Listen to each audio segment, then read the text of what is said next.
Hour historical and beautiful Bangladesh YouTube চ্যানেলে আপনাদের সবাইকে স্বাগতম। আজ আমরা কথা বলবো বিশ্বের একটি বিষধর প্রজাতির সাপ পশ্চিম অঞ্চলের সবুজ মাম্বা সাপটি নিয়ে। সাপটি পশ্চিম আফ্রিকার সবুজ মাম্বা হিসেবে পরিচিত।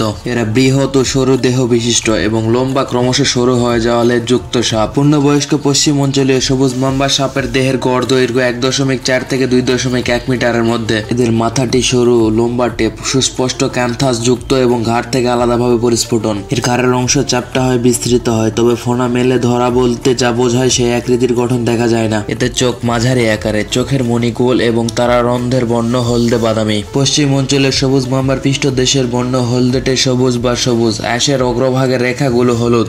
সাপটির মাথার নিম্নভাগ, গলা, উদর দেশ এবং লেজের নিচের দিকের বর্ণ হালকা হলুদ বা হলদেটে সবুজ রঙের। পশ্চিম অঞ্চলের সবুজ মাম্বা সাপটি দিনের বেলা বিচরণ করে বা সক্রিয় থাকে, যদিও রাতের বেলা ওরা সক্রিয় থাকতে পারে। এই প্রজাতির সাপ বাস্তবিকভাবে মাটি এবং গাছের শিকার ধরে খাদ্য গ্রহণ করে থাকে এবং ঘুমানোর সময় এরা ঘন পাতার আচ্ছাদনে ঘেরা গাছের ডাল খুঁজে নেয়। এই প্রজাতির সাপেরা অতি দ্রুতগামী, অত্যন্ত ক্ষিপ্ত, ভীরু প্রকৃতির সাপ। মানুষ বা অন্যান্য বড় প্রাণীর সম্মুখীন হলে এরা তৎক্ষণাৎ পালানোর চেষ্টা করে। সম্ভব হলে স্বাভাবিকভাবে এরা গাছে আশ্রয় নেয় এবং যে কোনো প্রকার বিপদের সম্ভাবনা এড়িয়ে চলে। এবং কোণঠাসা হয়ে গেলে অত্যন্ত ভীরু এবং পালায়ন পর সাপটি অত্যন্ত ভয়ানক হয়ে ওঠে এবং এদের মধ্যে ক্ষিপ্ত, আক্রমণাত্মক ভাব এবং জোরে জোরে হিসির শব্দ করা, বারবার ছোবল দেওয়ার প্রবণতা লক্ষ্য করা যায়। এই প্রজাতির মাম্বা সাপটি বিষক্রিয়ার দিক থেকে অন্যান্য সাপের থেকে কিছুটা আলাদা। এদের বিষ প্রধানত প্রিসিন্যাপটিক এবং পোস্টসিন্যাপটিক নিউরোটক্সিন, কার্ডিওটক্সিন এবং ফ্লাস্কিক্লোডিন ইত্যাদি যৌগ দ্বারা গঠিত। এই প্রজাতির সাপের বিষ LD-50 স্কেলে 0.79 মিলিগ্রাম পার কেজি। অন্যান্য মাম্বা গোত্রীয় সাপের ন্যায় পশ্চিম অঞ্চলে সবুজ মাম্বার বিষ অত্যন্ত সর্বাপেক্ষা দ্রুতগামী এবং ক্রিয়াশীল বিষ।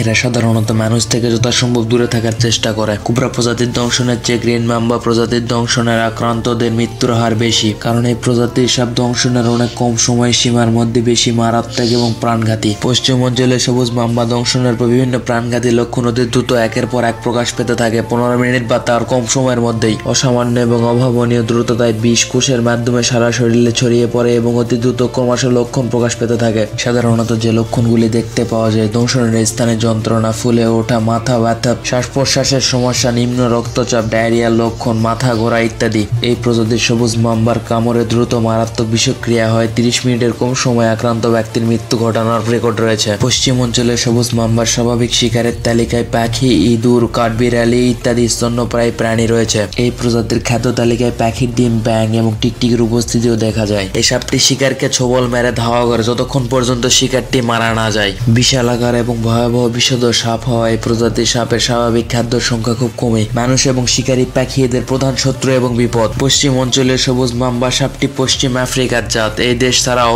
Gambia, Ghana, Liberia, Senegal, toga ইত্যাদি জায়গায় দেখতে পাওয়া যায় এই সাপটিকে। এরা আর্দ্রভূমি এবং বৃষ্টিপাতের পরিমাণ 1500 মিলিমিটার অধিক হয় এমন বনাঞ্চলে এদের বসবাসের ভীষণ সীমাবদ্ধ। সাপটির আচার আচরণ ব্যবহার আপনাদের কেমন লেগেছে আমাদের জানাবেন।